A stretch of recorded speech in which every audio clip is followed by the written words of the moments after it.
রমজান শেষে আসন্ন খুশির ঈদ উল ফিতর উপলক্ষে এলাকায় শান্তি শৃঙ্খলা বজায় রাখার জন্য শান্তি বৈঠক হরিহরপাড়ায়।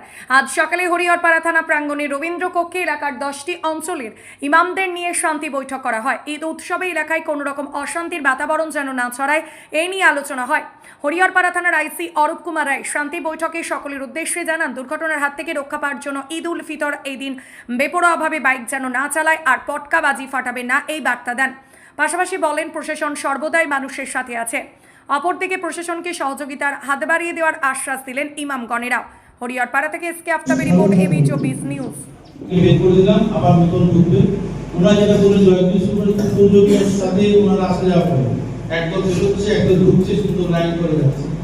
তো আমরা এখানে রিস্ক নিই, এই জন্য আমরা বলেছিলাম যে মাঝখানে আধা ঘন্টার বাফার জোন থাকবে।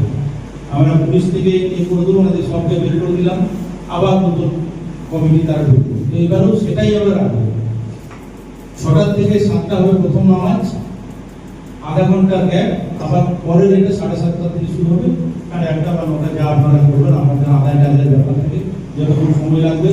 দ্বিতীয় যারা করছেন তারা একটু বেশি সময় দিতে পারবে, কিন্তু প্রথম যারা করবেন তাদের 1 ঘন্টার মধ্যে এটা শেষ করবে।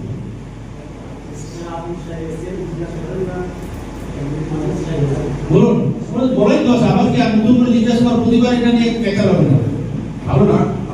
এটা আপনাদের নিজেদের জন্য, নিজেদেরকে কমপ্লেন করছেন আমার প্রতিবার যদি বলতে হবে টাকাপাড়ায় সমস্যা, টাকাপাড়ার সমস্যা, তো আপনার নিজেদের তো অনাস্থা তৈরি হচ্ছে।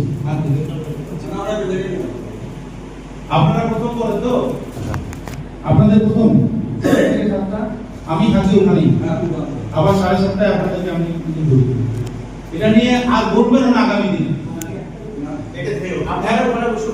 আপনারা কোনোদিন বলবেন না যে আমাদের জামাত দিয়ে বা নামাজ দিয়ে সমস্যা, বলাটাও লজ্জা বারবার যদি এই কথা আমার সুপিরিয়রকে বলতে হয়, আমার এসপি স্যারকে আবার ডিএসপি স্যারকে বলতে হয়, স্যার ওখানে জামাপাড়ায় একটা সমস্যা আছে, আর ডিএসপি স্যার দাঁড়িয়ে থাকবেন, আমার লজ্জা হবে, আপনার কি লাগে জানি আমি পরিষ্কার করছি। একটা ধর্মীয় ব্যাপার, একটা ডিসিপ্লিন, মানে রিলিজিয়ান, ইসলামের একটা ডিসিপ্লিন রিলিজিয়ান, সেখানে এই সমস্ত ডিসিপ্লিন কোন সমস্যাটা আমাদের না থাকে।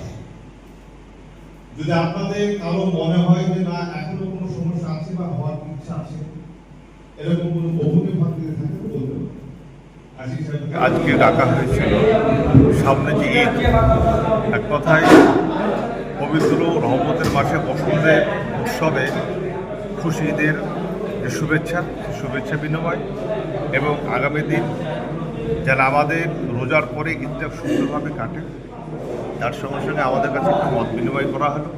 এবং আমরাও চাই যে আগামী দিনে আমাদের পরিবেশ সুন্দর হয়ে থাকুক, প্রত্যেকটা মানুষ নিজের ভাতৃত্ব বজায় রেখে চলাফেরা করুক, এবং ঈদের টাইমে খাস করে যে বাইকগুলো খুব স্পিডে চলে সেগুলো যেন কমসে কম নিয়ন্ত্রণের মধ্যে থাকে, তার জন্য ঈদগাহে এটা আমাদের প্রচার করতে হবে। সামনে ইলেকশন, যেন কোনোভাবেই অসাধু ব্যক্তির পাল্লায় পড়ে আমাদের সমাজে কোনো রকম যাতে বিশৃঙ্খলা না হয় সেই বিষয়টা নিয়ে আমাদেরকে সচেতন থাকতে হবে। এবং ছেলে ধরা বিষয় নিয়ে যে একটা গুজব প্রায় উঠে এসেছে, সেটাকে বাস্তবে সঠিক কিনা সেটা মূল্যায়ন করে দেখার পর সেটাকে করতে হবে। গুজবে কান দিয়ে যেন মানে বিশৃঙ্খলা না ঘটে, সমাজটা সেটাকে দেখতে হবে। এটাই হচ্ছে আমাদের আজকের আলোচ্য বিষয় ছিল। নামটা বলবেন? আমার নাম মোহাম্মদ জাকির হোসেন, আমি হরিয়াপাড়া ব্লকের ইমাম মুয়াজ্জিনের সভাপতি। জিএস গার্মেন্ট পবিত্র ঈদ উল ফিতর উপলক্ষে নিয়ে এলো ধামাকা অফার। 2999 টাকার কেনাকাটায় পাচ্ছেন কফি কাপ, 5000 টাকার কেনাকাটা করলে পাবেন একটি হটপট, এবং 10,000 টাকার উপরে কেনাকাটা করলে পাবেন ডিনার সেট। একই ছাদের তলায় পাচ্ছেন পাজামা পাঞ্জাবি থেকে শুরু করে জিন্স শোরুম। এছাড়াও ছোট বড় ছেলে মেয়ে সকলের জন্য রয়েছে বিভিন্ন পোশাকের বিপুল সম্ভার। তাই দেরি না করে আজই আসুন জিএস গার্মেন্ট, আমতলা মিলন তিথি হোটেল, নওদা, মুর্শিদাবাদ।